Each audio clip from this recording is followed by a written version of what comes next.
What's going on, guys? Welcome to the Creating Wealth Podcast, where I, Kyle, from Curtin Real Estate, interview local top dogs in the real estate investing, wealth building, and personal finance industries. Let's build together. Welcome to episode 8 of the podcast. Today, I'm interviewing Avery Heilbron. He is a phenomenal investor and house hacker with properties in Everett, Mass. There is a ton of really great information in this episode for everyone, especially for those starting out. I hope you enjoy. Let's jump right into the episode. What's going on, guys? Welcome to episode 8 of the Creating Wealth Podcast. Today, I get the great pleasure of interviewing Avery Heilbron. He is a house hacker and real estate investor with a couple properties in Everett, Massachusetts. And I'm really excited to have him on. And, I've been looking forward to this one for a while. So what's going on, Avery? How are you? How are things going? Doing well today, and thanks for having me on. I'm excited to just chat real estate and talk to you today. Totally, man. 100%. I've been waiting for this one for a while. It's I'm really excited. Yeah, I'm glad you're excited, and hopefully I can add a little bit of value, some insight to some people listening. Definitely. So to jump right into things, man, what got you into real estate, and what's kind of your backstory? Yeah, so I guess I'll give the backstory a little bit first and how that leads into how I got into real estate. So I'm actually originally from Vancouver, Canada, so all the way on the other side of the continent and different country, and ended up in the States just playing college soccer. It's kind of always a dream of mine to be a professional soccer player, playing the MLS. Didn't pan out that way, but I'm not too upset about it. My life is going pretty well, I would think, for my standards. So I'm okay that I didn't end up doing that. But ended up at the University of New Hampshire playing soccer for a year and a half before I transferred. There were some coaching changes and stuff. The new coach did not like me too much, but I transferred up to Colby College in Maine. So really isolated 2,000 person school. But it was really solid education, so I was really happy about that. And from there, I just got a job after school in the Boston area. Specifically, the office I was working in was in Wellesley, but now I'm working from home, which is great and everything. Mm-hmm. And I made my way into real estate. First, I was living in an apartment with my brother, actually in Dorchester. He lives out here too, funny enough, all the way from Vancouver. But we were just living together, and I just didn't like the start of the young professional life, going out to the bars, spending all the money, just, not sleeping too much Thursday night, going into Friday work. It just didn't feel like the life that I wanted. And yep. It was, I remember one Friday, I was like, oh yeah, nice, it's Friday, except it's gonna be Monday pretty soon. And then that's 40 more years. That doesn't sound awesome. But my mom was out visiting. We just went to the bookstore, and I was always pretty inclined to read some business books, real estate books, I guess, not as much on the forefront, but a lot of business books or investing books. And I just happened to pick up this one because there were no other books available, called Retire on Real Estate. And it just, it's not one that's as talked about, but it just mentioned Biggerpockets. And I was like, oh, that's cool. So I just hopped on there, and from there read a whole bunch more books, the Brandon Turner books and all the ones that they have listed. Mm-hmm. And throughout college, I always thought the idea of being a landlord was cool, because I was seeing all these kids, what seemed to me like, throw away their money at these people. Yeah. And I was like, oh man, I'd love to be on the other side of that. And reading these books kind of really just got me thinking how it was actually possible, because without the information before reading these books, I thought, 25% down, and obviously in Boston, that's a whole heck of a lot of money. Mm-hmm. It was going to take me a lot of years to save up, but as soon as I learned about FHA, low money down, house hack, it just all really made sense. And from there, I in November 2018, so I graduated May 2018. November 2018, went to my first meetup, met my real estate agent. We started going to see houses, and things just the ball just started rolling from there. And I got my first property under contract and closed at the end of March in 2019. That's awesome, man. Wow. That's a really nice way to start off, just going to that first meetup, and That's, everything can totally stem from, just taking one step like that. Yeah, and I remember when I was at the meetup, I'm one to ask a whole bunch of questions, and I'm sure if you talk to the real estate agent that I've used, he would tell you that I'm probably pretty annoying, but I like to use the resources around me. So, Of course. and we were, going through these conversations. I asked him a ton of questions, and at the end he goes, "Oh, so do you want to go look at houses?" And I freaked out. Like, what do you mean? Like, why would we do that? Like, that's way too fast. Like, slow down there, buddy. But he said, "Look, don't worry. Maybe you don't have the down payment all set up right now, but I'll take you to these houses. I'll teach you everything, how the furnaces should look, like what's wrong, how much things might cost." And probably for the first 6 weeks or so, it was more of just a learning curve about houses and what to expect, and just that education was really awesome before I felt ready to pull the trigger. Hmm. Yeah, that's really true though. It's really good that, there was somebody by your side that could kind of show you the ropes a little bit to start off, and, so you're not just walking in blind, and that's definitely necessary. Yeah, he was super helpful, and basically from there just started networking a whole bunch. Actually, you had Carson on your show recently. We had our own meetup for a while there, before COVID and everything. That was going pretty successfully, but stopped doing that. And very cheesy, but we called it network to grow your net worth. Hmm. And I definitely believe in that statement. So I always am trying to talk to other investors or other people and see what they're doing to get an idea of what I can do for myself or what's out there, or next steps and things like that. Yeah, totally. Yeah, I was looking up that meetup the other day. I was trying to see if there was anything going on, but I'm gonna keep my eyes on it, for when things come up again. I can't wait to check that one out.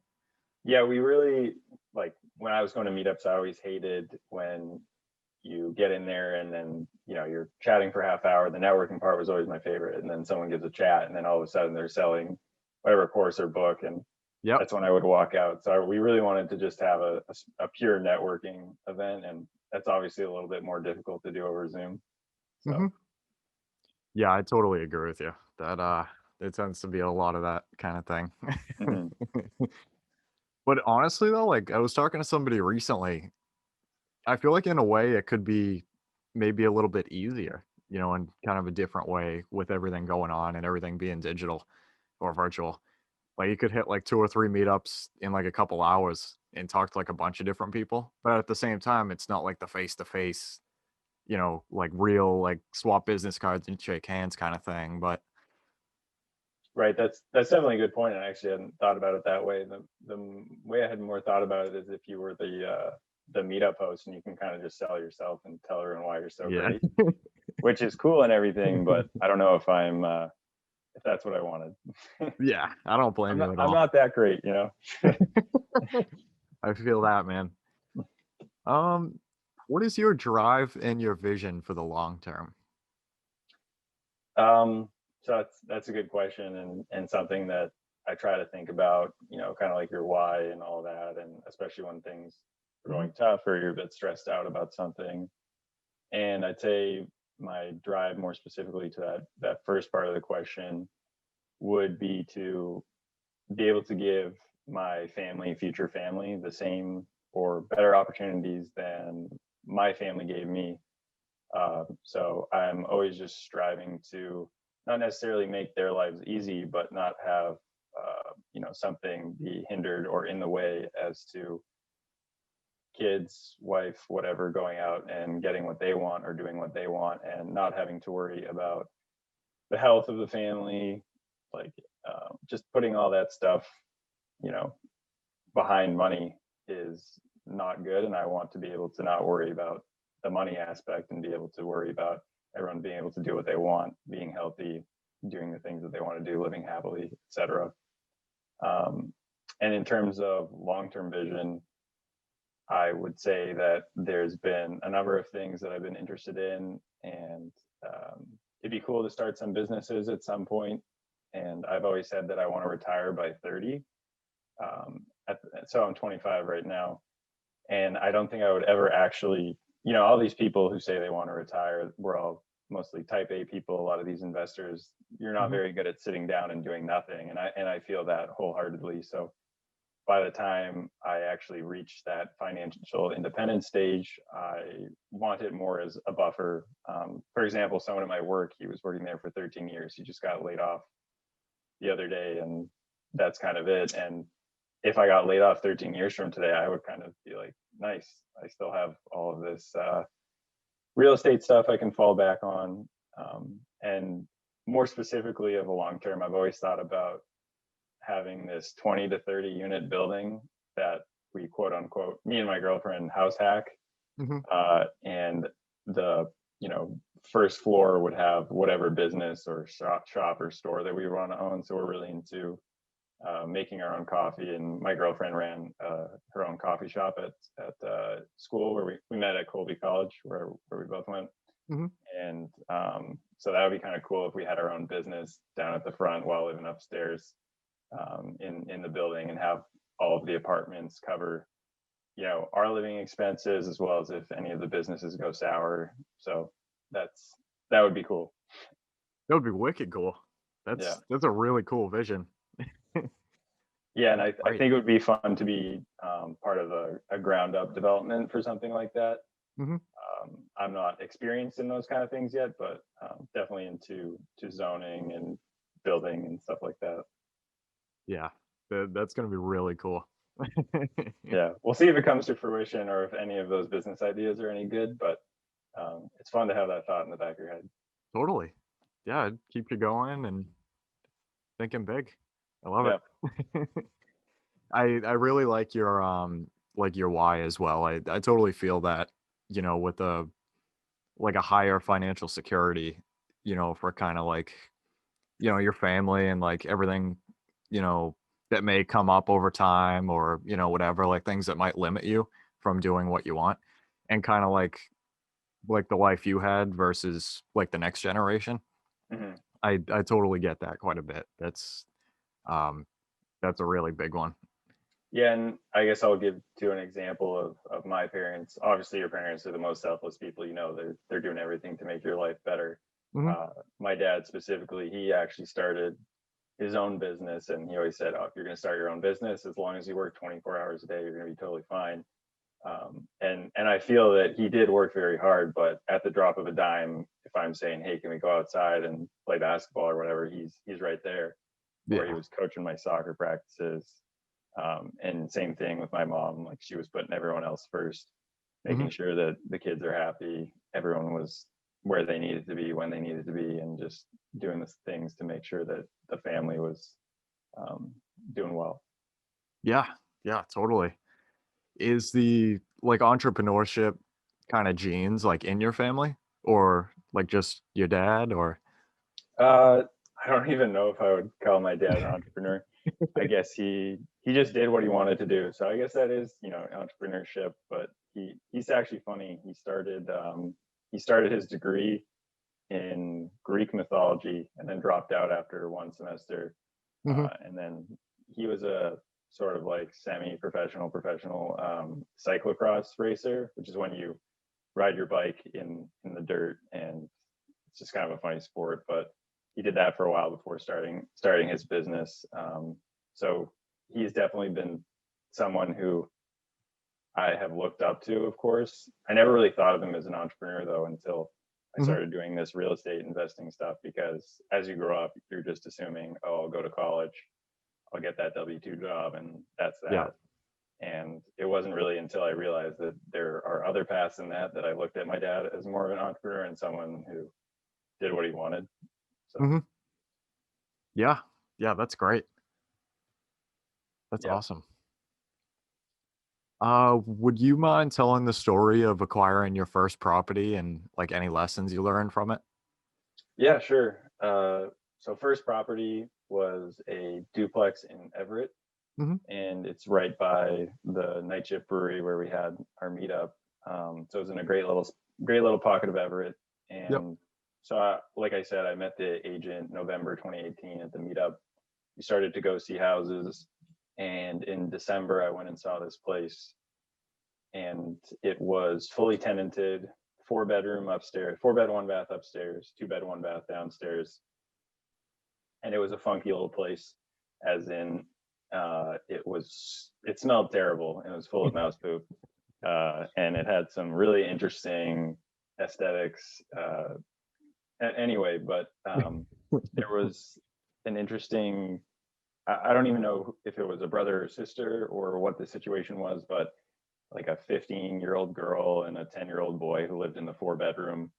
And then the mom of the owner and some other guy who wasn't a husband or anything, maybe a friend, it was hard to say, that lived in the 2-bed, 1-bath. And when I went, the people upstairs were only paying $1,100 a month to live in this 4-bed. So I didn't really want to go into a place where they were about $1,400 under market.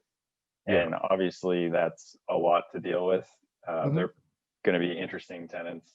It's going to be tough to go forward with that. So I passed up on it and didn't do anything. And someone came in with a full cash offer. So it was listed at $550.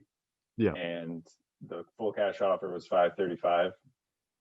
So then a few months go by. I'm starting to feel a little bit antsy about not finding a property. And in hindsight, it had only been a few months, 3-4 months, and I was probably just being impatient. And actually the listing agent who we also had on the show is Leor. So I had I had a connection with Leor. Small world. And and then so the buyer's agent was someone he had worked with. So because of that connection, Leor knew that I was looking for a house hack. They got in touch with me after the cash buyer fell through. And my max pre-approval was only $525 at the time, because I had only had a credit card for like 6 months. I didn't even know you needed credit when I started looking. So just interesting stuff. But they just called me before they put it back on market. And I said, of course, like, I'm an offer on this. And at that time, because the cash offer went through, they asked for it to be delivered vacant. So those upstairs tenants had left. So I was more excited about the prospect of this property at that time. And, I'm getting it under what a cash buyer would buy it for. So of course it's going to be a good deal. Like, why would I say no? Of course I'm going to give it an offer. And things went really smoothly from there. Just did the inspection, all that stuff, and ended up closing on time, which I guess wasn't normal according to the agents. I didn't realize that at the time, but super excited. Ended up getting to the house, and none of the keys the seller gave me worked. So actually the real estate agent had to break into the house for me after about an hour of me being there. So that was a good start to the day. And I just ripped up, I did a lot of the work myself. I ripped up the floors, did some painting, and my girlfriend helped. But the numbers were really solid for that first house hack. So after a couple of months getting the upstairs fixed, which I had a contractor do, and the downstairs that I fixed up myself with my girlfriend, I got it rented to a Section 8 tenant for $2,400. And the original mortgage was $3,300. And then I got a roommate in the 2-bed, 1-bath. He was paying $800, and then my girlfriend was paying me $400. So I was a couple $100 over the mortgage there, which was just awesome. And obviously, like, super great that my girlfriend was willing to live with a roommate. And actually, it was funny. At first, I was listing the room for $700, but I was getting too many weird people, so I just made it a bit higher. And then the talent pool was a little bit better. So I guess maybe that's one lesson there. If you're doing the house hack stuff, rent by room, don't list it too low, because the people who are willing to live with random strangers at that low of a price probably aren't going to be awesome. But so that worked out really well. And then at the beginning of this year in March, I refinanced. My payment went from $3,300 to $2,850. I'd gone up, like, I don't know, to 16 or 17% equity from 3.5 in a year. So appreciation and value add just got me there pretty well. So the payment went down a bunch, and actually the Section 8 rent, I was trying to increase it, and I asked for $2,600, and then the housing authority came back and were like, here's $2,880. And I said, okay, I'll take it. And yeah, so that was awesome too. And now the Section 8 rent covers the entire mortgage. And then the 2-bed obviously covers the expenses, and then the leftover is cash flow. So it's worked out really well, because pretty much everyone I've ever talked to said, no chance you're cash flowing a duplex in the Boston area if you're going to house hack. It's not possible. I said, I don't know, I'm doing it, so I don't know what happened. Wow, that's awesome. Look at that, using like 2 different strategies in one, with the house hack and buy room, as well as like the quote unquote traditional. I'm definitely gonna keep that one in mind. Oh, one other thing I would say, something I didn't think about too much. Obviously, the more bedrooms, you would think the more rent, but there is that kind of sweet spot with three bedrooms, I think, being easier to rent out. So when I listed the 4-bedroom, I was getting a lot of inquiries, but I didn't have it de-leaded. And a lot of the people interested were families with children under the age of 6. And obviously in Massachusetts, the lead laws are a lot stricter than a lot of places.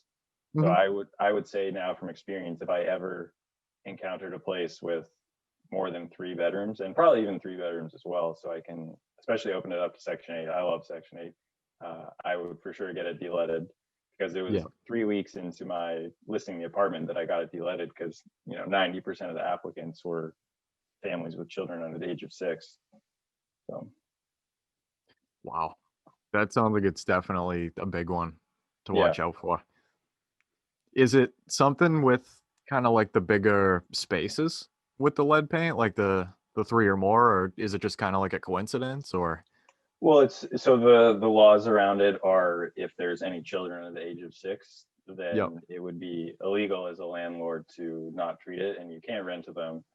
So just thinking about a space that a family would need, they obviously need more bedrooms because they have more people. So you're just more likely to get more tenants that are that tenant base with the more rooms you have.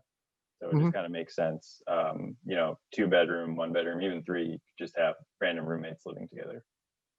Yeah, that's a really good point. Yeah. Wow. What do you consider to be the biggest variable to expand your portfolio?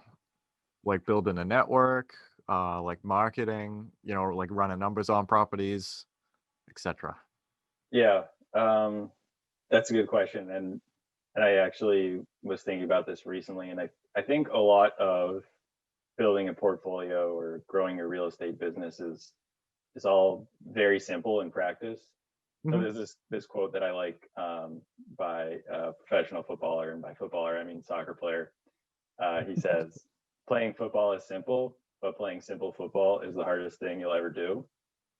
So on paper, how do I house hack? Well, I just buy a house and I live in it and rent it to someone else. Like, that's a super simple idea, but there's all these hurdles and things that get in the way that can be difficult as you're moving along. But if you want to have good strategies and run them effectively, the ideas behind them are not that difficult. So you see people who are scaling up, they're using private money or hard money. Maybe they're taking some more risks with things like that. And the ideas of doing it is not really that difficult. Putting it together is. But I think the hurdle for me, what lies in moving ahead, is, one, do I want to take on some of these risks and move ahead with using something like private money or hard money? And two, it takes a lot of time to build your network and build up your own credibility before someone would give you private money. Maybe I have some credibility now and someone would be willing to give me money for a similar project. But if I went to go do a ground up condo development, I'd have to sell myself pretty hard to someone, I think, in order to give me money. And it's not like I'm going to a meetup and meeting someone once and saying like, "Oh yeah, you should give me money. I know what I'm doing." These are like long-term relationships that go on over time. And obviously there's syndicators and people who are doing this that are a young age and they're very good sales people. But I think for me, that would be my biggest hurdle moving forward. Because obviously you can't scale to such an enormous amount of units with using your own money. It gets tied up at a certain point. Yeah, definitely. I totally see where you're coming from, with the network and the relationships and stuff. And like really building that reputation up over time to, open some doors and have people kind of come to you. Mm-hmm. Definitely. What is the most important lesson that you have learned over your career? Oh man. Uh, one lesson, or I don't know. There's so many things that come up, and I guess one thing I like to say to people is, you don't know what you don't know until you realize that you didn't know it. And I that's kind like of that. a mouthful, but there's all the reading, all the networking, all the stuff that you can do. But every property is pretty situational, especially once you get into it. Maybe purchasing it is, you're going through those routine things that you will have normally gone through, but there's always things that could come up that are different. And there's so many things you don't know, like the de-letting stuff I had no idea about, and why that would because it took an extra month and a half for me to get the place rented out, and that Mhm. paid into some holding costs and some of my profit, etc. So there's always going to be those things that you're not sure about, and it's pretty impossible to forecast them. You're just going to run into some hurdles, and I think you just have to be okay with that, really. Yeah. Yeah. I guess, like you're not really going to learn how to ride a bike until you just do it, until you start Right. and get, both feet wet and everything and just jumping in.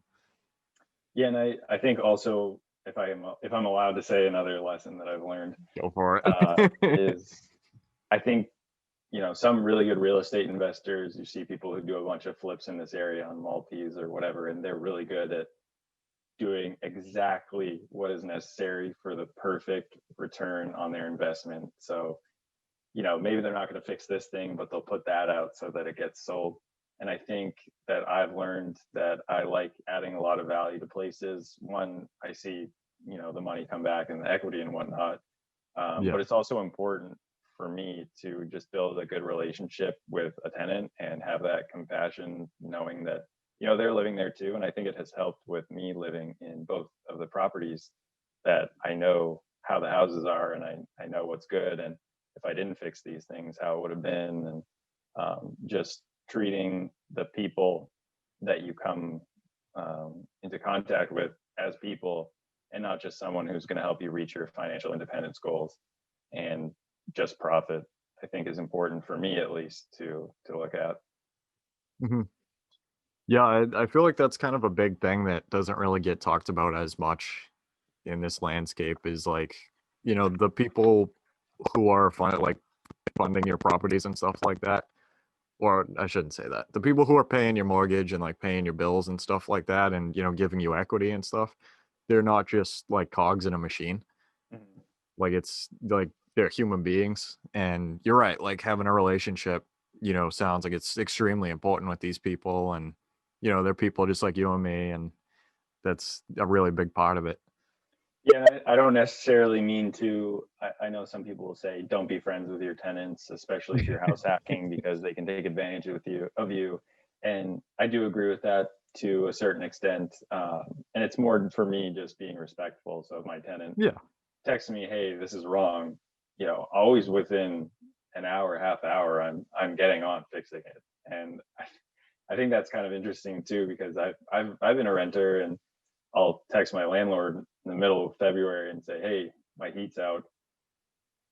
It's cold. Like, I want my heat on, buddy. What are you doing? Like, not answering me for 24 hours, and then finally have to threaten them with withholding rent before they do anything.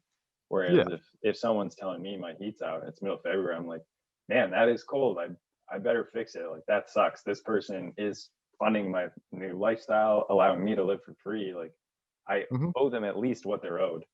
So Yeah, I feel like that's definitely like adds another aspect to it, that you've been on the renter side of the equation and like, you know what it's like to be in that situation like across the table. mhm. And now, you've kind of seen like what you didn't want versus what you did want, with the relationship with your landlord. And now you're like, all right, I'll I kind of see that. Like what kind of landlord do I want to be? And, you know, like you've been on both sides of the table. And I feel like that's really, really cool. and really important.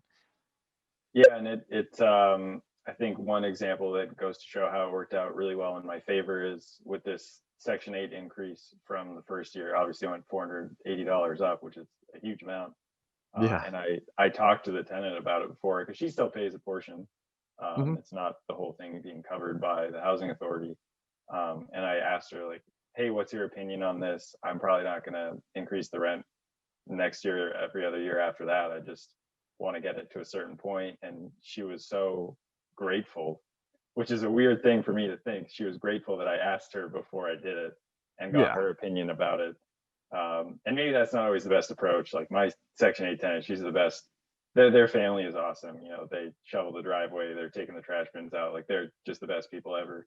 So I don't know if that situation will work with everyone, but definitely felt good when she said that she was grateful that I asked her, and it's good to have those relationships, I think. Yeah, that's huge. That's really interesting. Um, how do you define wealth? I love this question. I've gotten a couple different answers with this one.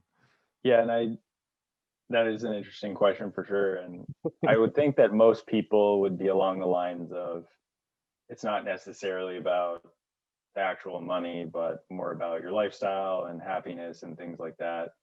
And sort of to echo that, I would say, you know, it's being able to not have to prioritize money over your health, your relationships, and things that you want to do. And that doesn't necessarily mean having a boatload of money, in my opinion. Someone could be super happy doing something super, you know, that doesn't cost a lot of money. For example, I know this guy, he bikes around the world and restaurant dumpsters, and he has enough money to fly from place to place with his bike, and he's just the happiest, most fulfilled guy ever. So I would think to himself, he feels pretty wealthy and he feels pretty happy with what he's doing. So he doesn't have a super lavish lifestyle or anything like that. And for me personally, I don't really care about having nice stuff. Yep. Like it goes back to when you asked me about my drive. Those are the things I care about. Making sure that everyone else and my relationships and the things that I want to do are not being pushed to the back because, oh, the money's in the way. Hmm. Yeah, I totally agree. I wish more people kind of knew like the alternate lifestyle that you could create, with money. And it's not just a cut and dry, like, oh, I want to have like a Lamborghini and a mansion and all that kind of stuff. Yeah. That's not it, man. I mean, it is for some, like to each their own, if you like certain things and whatever. Yeah, like I want kind of like I wish more people knew about like the kind of lifestyle that you can make, with money. And it's not just like the actual money itself, and creating like different, buying cars and everything and all that fun stuff, but more for the sense of security that, is kind of there, but isn't really talked about. Like it's assumed that, everybody's going to kind of live check to check. And like, I just need my one job, it's just kind of like the one leg to stand on. And then, if something like COVID happens or something, then, what do you do if you get laid off, and that's it. And like, people don't really kind of look further than that and say like, oh, well, how do I create like a sense of security, if, you know, like I wanted to leave my day job or, I got laid off or whatever. Um, and like kind of the things that are possible, like in the bigger picture rather than just kind of what people think. Right. And for me personally, if I lost my job right now, I would still be able to fund my immediate needs pretty easily with the cash flow that I have. And to Yep. me, that feels pretty wealthy. And a lot of people will say to me, oh, do you ever have any fun? I'm thinking all the time. Like I'm doing, I don't really care about, all this Instagram lifestyle crap. I like Yeah. hanging out with my girlfriend and talking to my family and doing all these things that maybe don't cost a lot. And it's not because I don't want to, well, I don't want to spend the money, but it's not necessarily because I don't want to spend the money, but it's just what I enjoy. So it's not really something I worry about. Yeah. Yeah, I definitely agree with you. I get a rush out of putting money in my Roth IRA every Friday, you know what I mean? Like Oh yeah, I love and that. going out to eat with friends and stuff, like whatever makes you happy, whatever, regardless of if it costs a lot of money, if it doesn't, and that's the name of the game.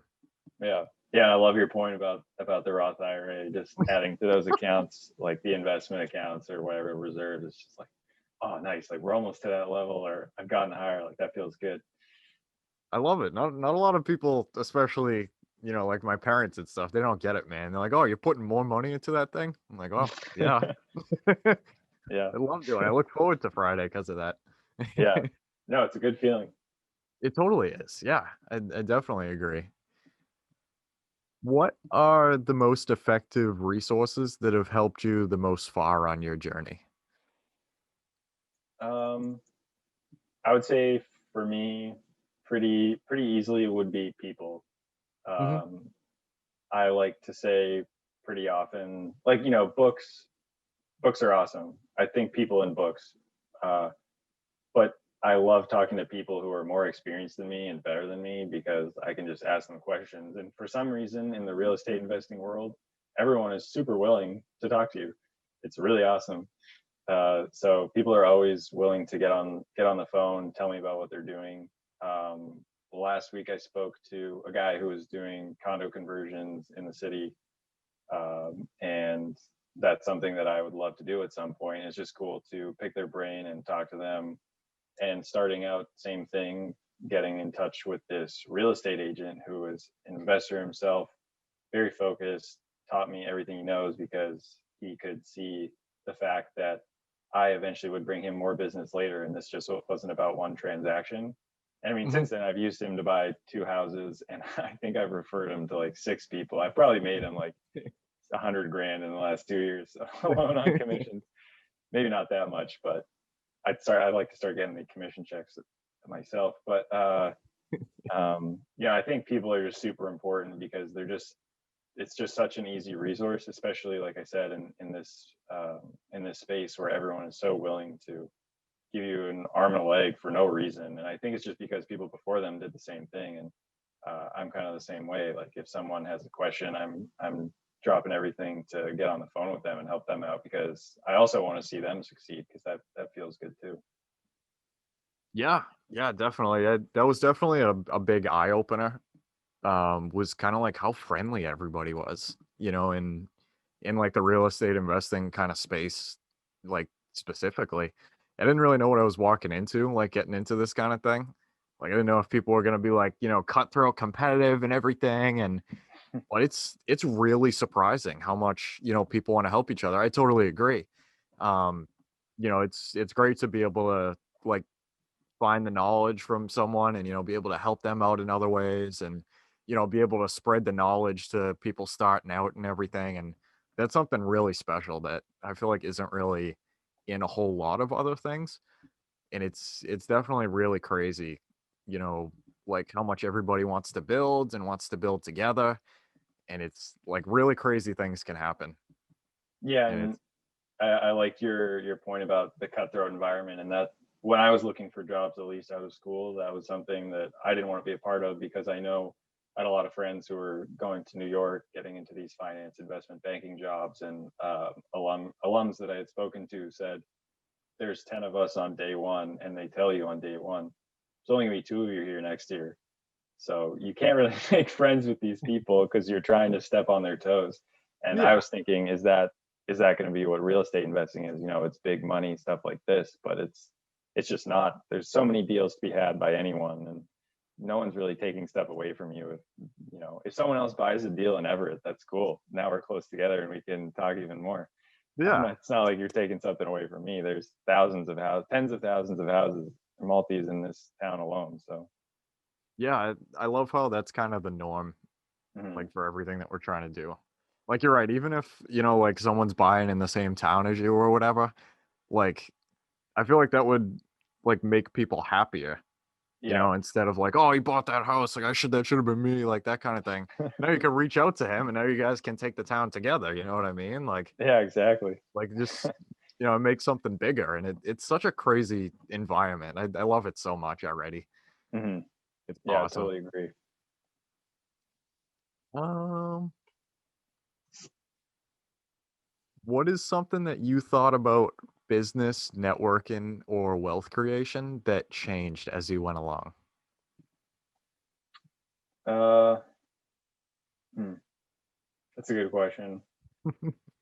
I think there are a lot of things that change as you go along, and I might have touched on it a little bit earlier. And it was the thing that comes to mind the most is a lot about that fixing stuff to exactly what it needs to be fixed to, or doing kind of the absolute, perfect, optimal thing in order to get the most money out of it.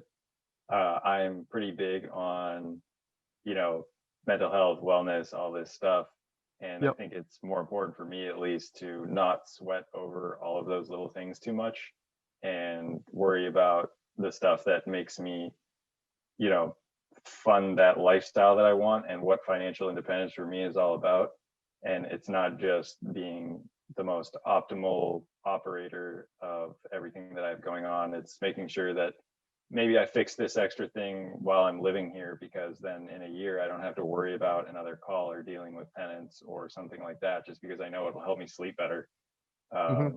And I think that that's been pretty important for me. Yeah. Yeah. That sounds like it was definitely, something really big. And somebody I had on the show recently, I forget who it was, but like they talked a lot about the balance of, like getting a certain profit and, like staying healthy and everything. And, back to kind of like the mental health thing, like being able to sleep at night, because you know that everything's all right and like you're not worrying if something's going to happen. And, like you have that sense of security. Right. And sometimes I'll get a text from a tenant and my heart's dropping, like, oh, what the hell is wrong now? Yeah.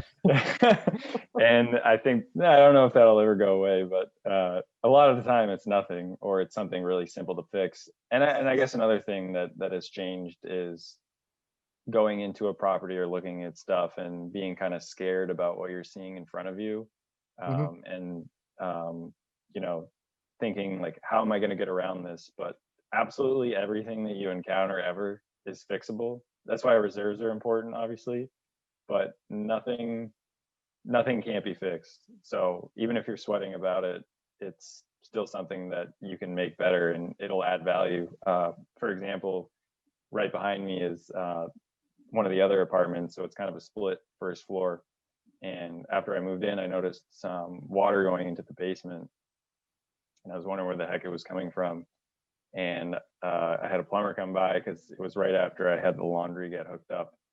Yeah. And I'm thinking, oh, maybe he did something when he cut the water lines. What's going on? And he was like, oh no, it's because this bathroom wasn't done properly. There's all this moisture. And then I had to do like an emergency bathroom reno.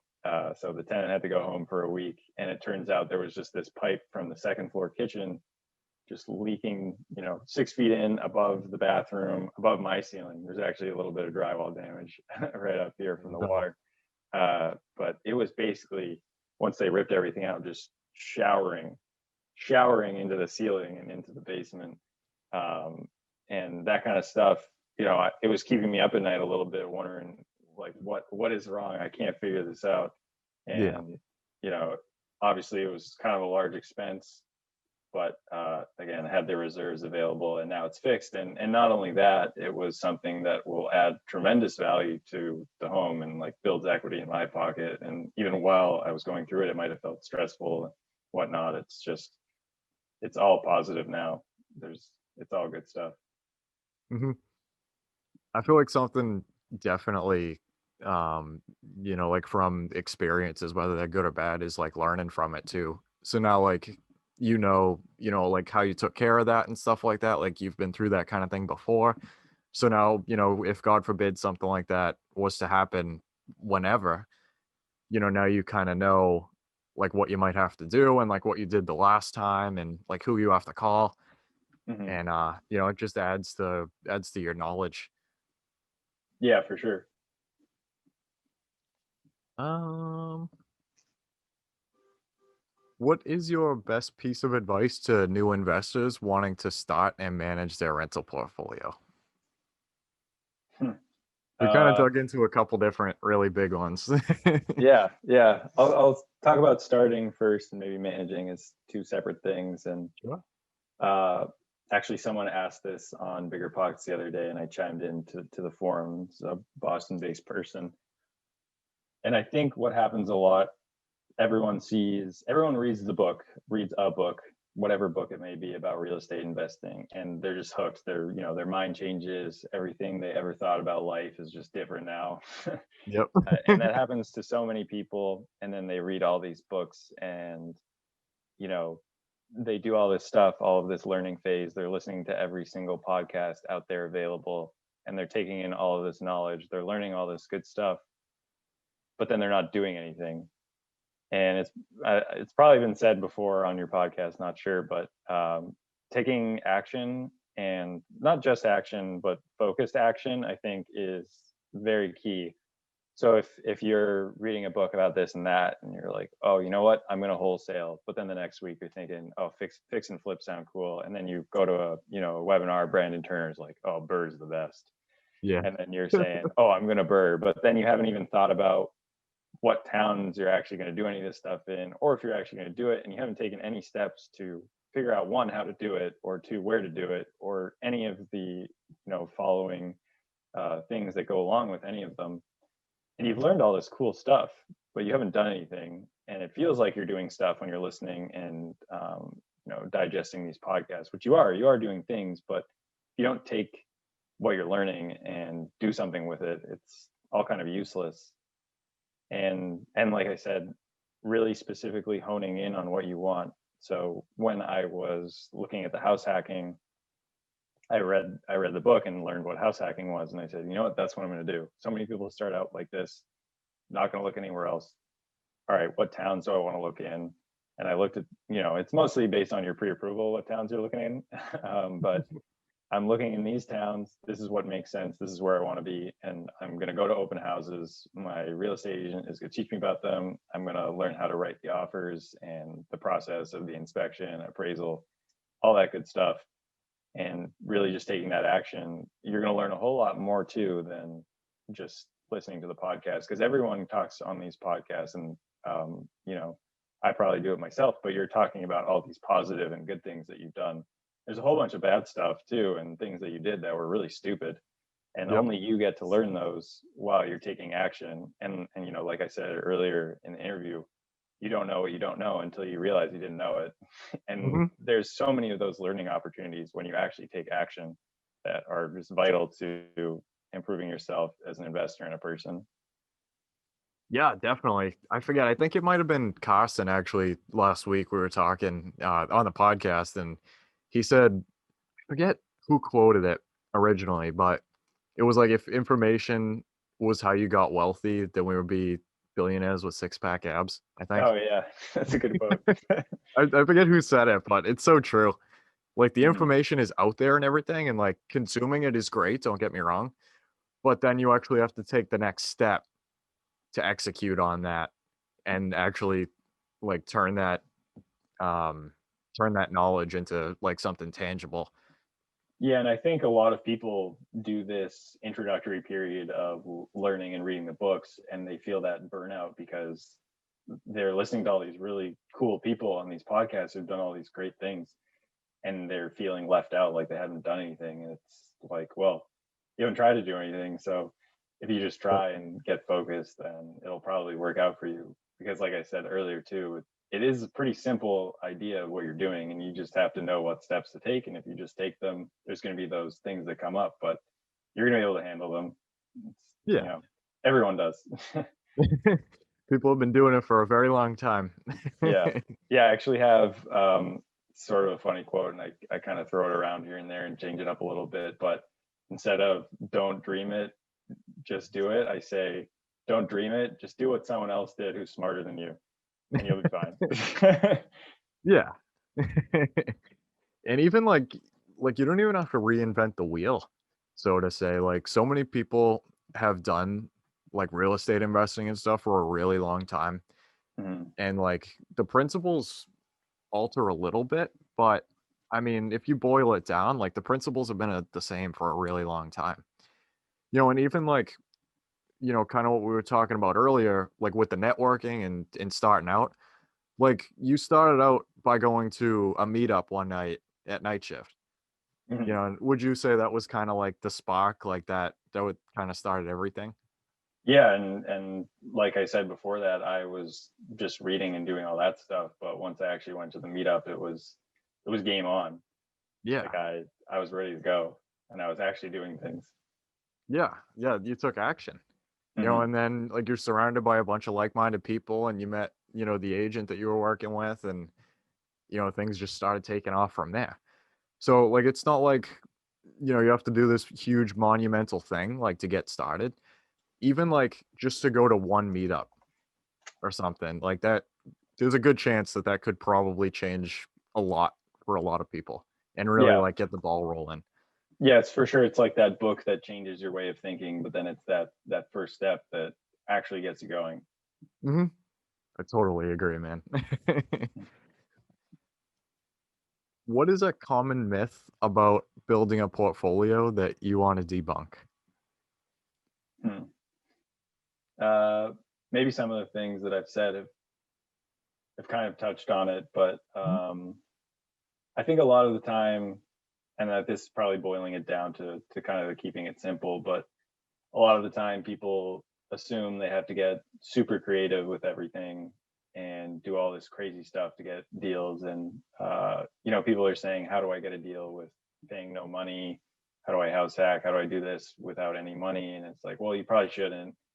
uh, Yeah. and Yep. it's like, oh well, I can get money from this asset or get money from these people or do all these crazy fancy things.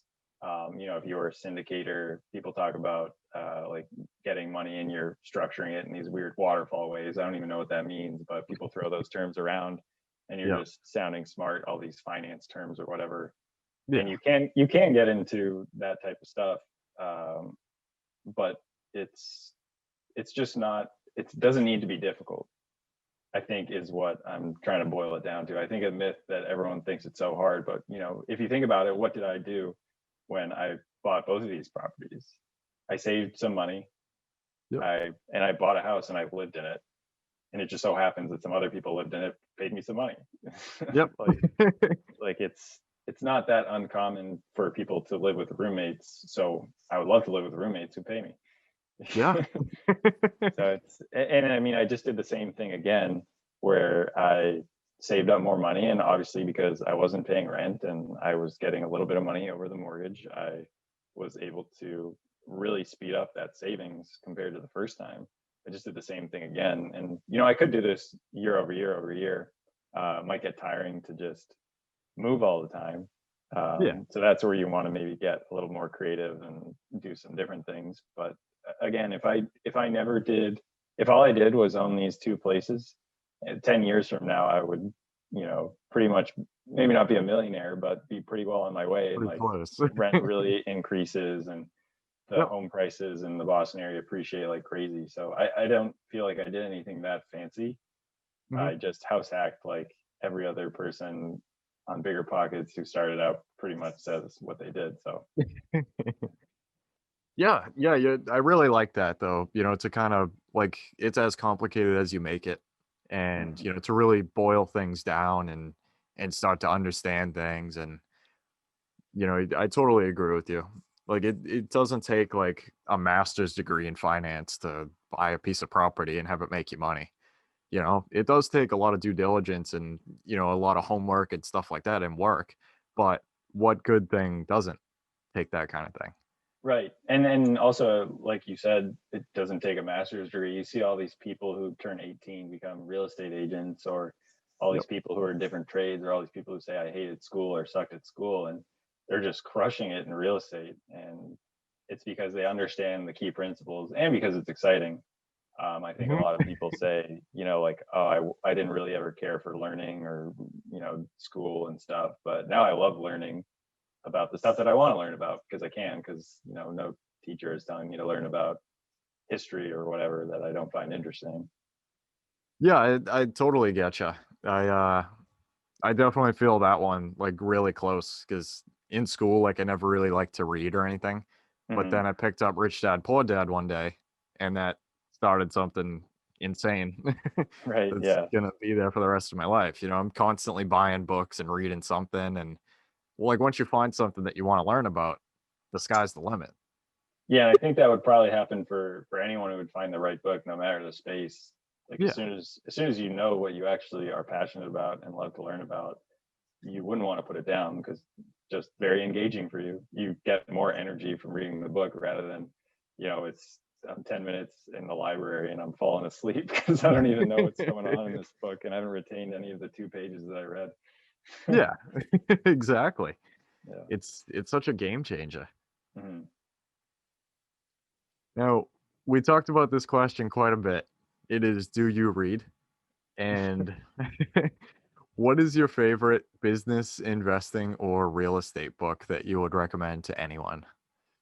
Yeah, so I do read. I know how to read. I did go to college. uh, and I get this one a lot, and there's a lot of really good books that I've read, and a lot of them are kind of the standard ones that you go through. But and I had learned about some of these things before I read this book, but when I read Scott Trench's Set for Life, it kind of took all of the things that I was thinking and said, yes, like that's what I'm going to do. I don't need to read Mhm. anymore. This is like this is what I'm going to do. Obviously, I continued to read, and at a certain point, though, I feel like similar to when you're listening to a lot of these podcasts, you kind of feel like you've heard a lot of these things over, and like we've been talking about, I just wanted Yeah. to take action. Yep. And when I got into both of these places, I got really into the renovation stuff. So I was reading a bit less then, and just watching a ton of YouTube on how to put in laminate floors or whatever, uh, and things like that. And now I think I've turned a little bit away from real estate investing or investing specific books, and I'm really interested in learning about CEOs or how companies work. Hmm. So right now I'm reading the Like a Virgin book, Richard Branson, and I just recently read the Bob Iger book, who was the CEO of Walt Disney. Just interesting stories to see how CEOs function, or like high functioning people go about their day and how they block time, and how you make these stressful decisions. And I also read a book about the starting of Home Depot, because I'm there like every other weekend. So I wanted to know a little bit about that. And those I've found really engaging recently. And it's not because I feel like I know everything about real estate investing, definitely far from it. It's just that you kind of hear these same messages echoed in a lot of these books. And I just like seeing something a little bit different, and learning, like I said, about someone sort of taking it to this next level of, I'm the head of this multi-million dollar company, multi-billion dollar company. There's going to be some pretty cool lessons that they're going to have. Yeah, I totally agree, honestly. I totally get where you're coming from with, kind of like listening to the same thing all the time and stuff. Like it's great information and everything, but it may get a little repetitive. And even like, like you were saying about learning about different things, like how, CEOs operate certain businesses and like really famous companies that have gone up and how they've gone up and how they operate and stuff. That stuff is like very interesting to learn about. And it's totally beneficial, I feel like indirectly to like your real estate investments and stuff. Mm-hmm. Um, because you get to see kind of like different processes like from different perspectives. And then, things will probably start to click for you in different books and stuff and be like, oh, I can implement that with my real estate investing. And, I feel like even learning about different stuff, well, the different information, like may indirectly affect, like positively affect your real estate stuff Yeah, for the definitely. I most mean, part. there's good gold nuggets in probably every book you read, and I think what makes the reading positive for you when you're reading it is if you find it engaging. Like I've bought books or read books recently that barely get through just because maybe someone recommended it, but it just wasn't for me. And Yeah. then finally I like put that one down and pick up another book. and I'm done it in 2 days just because I'm hanging on to every word. So, and even if the books aren't engaging to you, there's probably going to be some golden information in there for someone else because they find it engaging. So kind of whatever you learn about there is something that's probably relatable to your life in one way or another. Yeah, that's so great about books, and even like just business in general and like time management and everything. Like this book's for everything. Oh yeah. So like I feel like if you kind of notice, like in certain aspects of your business or your life or whatever, like if there's things that you wanted to improve, there's at least a couple books for it. And like you said, like one book may mean a lot more to one person who's at a certain stage and mean, maybe a little less to somebody else, and then vice versa. And it's, like overall, the amount of value in books is like ridiculous. The return is yeah, and I'm a little bit too cheap, but I get mine from the library, so it's pretty much infinite return. Hey, that's not a bad thing. That's people should kind of take notes from that. The information is out there. Yeah. It's all like you can get a degree in whatever you want from the library. Yep. Not to mention YouTube University too. Oh yeah, I'm on YouTube all the time. Like I said, I love the renovation stuff. I mean, I'll just put on like how to tile a shower just because I'm bored, and I'm not tiling a shower anytime soon. But it's just cool to see what other people are doing, things like that. Mm-hmm. You get to learn from the best too. Yeah, exactly. Right at your fingertips. Mm-hmm. Yep. Well, anyway, Avery, thank you so much for coming on here, man. It really means a lot. I was looking forward to this one for a long time, and there was definitely a ton of value in this one, and a couple books I'm gonna write down to buy myself. And it was definitely a really good one. Where can people reach you, on social or? Well, yeah, first off, thanks for having me. It was a good conversation, and a couple of my friends have been on your show, so I was also itching to get on it to see how it goes, and it was a good time. But for getting in touch with me, Instagram is pretty easy. I don't have the most simple Instagram tag. It's Avery _18, so HAYBERY _18. Or LinkedIn, just my name, Avery Heilbron. Those are two pretty easy ways, or Biggerpockets as well. Usually pretty responsive on there. So those would be the few things. Yeah, that sounds good. I'll drop them in the box below in the description. Yeah, and I also actually do have a blog that I kind of use to supplement. I do a bit of real estate coaching. Yep.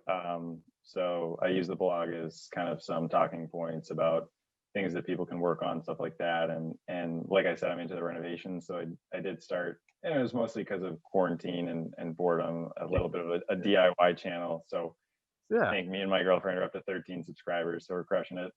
Ooh, all right. On the path to 1 million. On the path to 1 million. Yeah. Yeah, I'll link that in the description too, guys. I'm gonna check that one out right after this. But yeah, thank you so much, man. This was a really good episode, and it meant a lot to have you on here, and yeah. Yeah, definitely enjoyed it. And thank you. Thanks, Kyle. All right, guys, that concludes our Creating Wealth podcast episode for today. I want to thank every single person that has listened this far. It really means a lot to know that people can learn from me and with me as we build wealth together. Hopefully you can take home at least one thing from this podcast that will improve your life just a little bit. If you could, please check me out on social. That's at Kyle Curtin Real Estate on Instagram, Facebook, and I'm on Biggerpockets. Until next time, let's build together.